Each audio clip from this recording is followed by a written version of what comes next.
And to get us some perspective, Christopher Hale is joining us on this broadcast. He's a Democrat strategist. He's joining us from Washington, D.C. Christopher, good to see you again. Thank you for having me. It's been a rough night for me and my crew here in Washington, but I'm glad to break it down with you and your guests this morning. Absolutely, I thought so. It must have been a long, rough night. And my first question to you is, did Donald Trump do something right, or did Kamala Harris do something wrong? A bit of both. A bit of both. I think that Donald Trump really has historically, over the past decade, built a movement that is centered on folks that Democrats used to have quite a bit of success with, white working class. And now, let's be very clear, this is a multiracial working class coalition. I think my party has been slow to respond to that. We've seen that there's really a emphasis on social issues in this party. We ran on abortion rights. We ran on democracy. Those did not come high in the pecking order as the issues of inflation and immigration, the two I's. So I think that Trump has historically reached into these issues. And we always said that if this was a policy-based election, Donald Trump would win. It seems that this was a policy-based election, but it's based on the policies that he wanted to talk about. So I think that, yes, I think that I've been in Democratic politics for 15 years. This is probably the lowest point that we've seen for our party. There's going to be a lot of reckoning over the next really 100 days here.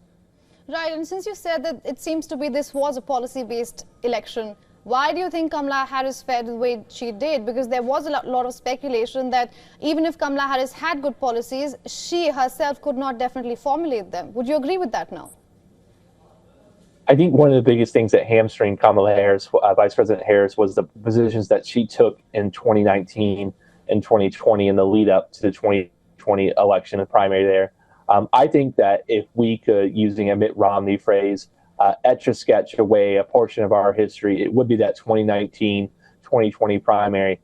Really, our party went well to the left of the electorate and some of the proposals that they took. Look, in Pennsylvania, I saw time and again an ad about Kamala Harris misrepresenting, but taking a portion of the 2019-2020 primary, which she suggested that she supported transition surgeries for biological men in prison. And the argument was simple. Donald Trump is for you. Kamala Harris is for they, them. And I think that message resonated deeply throughout this country. Yeah, it did seem like that. All right, let's talk about the future a little, Christopher. How different do you think the 45th presidency was and how it panned out? How different is the 47th presidency going to be? Well, look, I think that we have to reset. We need to touch some grass. I've been preaching from this hymnal for a long time. I think that I think the reason Joe Biden won this election, several things, is I think that his willingness to moderate and upsetting the left-wing factions of the party was important. I think it's the reason that he won Pennsylvania. I think it's the reason he won Georgia. We have to put our finger to the wind and realize that the population is socially to the right of where the Democratic Party is, the establishment party of the party is, and also to where, strangely enough, the electorates to the left economically. You saw in Missouri 3 amazing things happen last night. Number one, they decided to make the minimum wage $15. They doubled the minimum wage in Missouri. Number two, they effectively banned abortion with very little limits. And 3, they elected Josh Hawley. So they elected a Republican. They went to the right on social issues, and they went to the left on economic issues.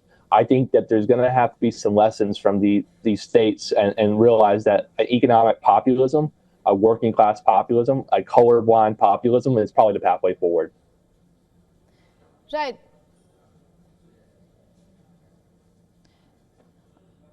All right, Christopher, if you can still hear me, I would also want to ask you, I might be overly optimistic in asking this, but do you think that the kind of speech, the victory speech we heard from Donald Trump, where he talked about unity and talked about in great length about how the future of America is going to enter a golden era, do you, as a Democrat, find it optimistic?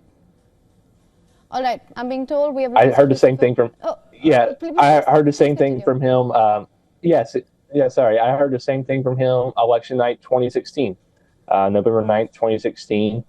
He came down, shocked after he beat Hillary. We were less shocked last night. He talked about unity. And that mature Donald Trump lasted about 30 seconds. This man has zero impulse control. So I do not think the unity message will last long. I will say this. I'll do two things that he didn't do in 2020. I congratulate him. I acknowledge him as duly elected president. I think we should honor the results of this election. But I do not think that unity is an operative word right now in this country. I think there's a lot of intense concern and division.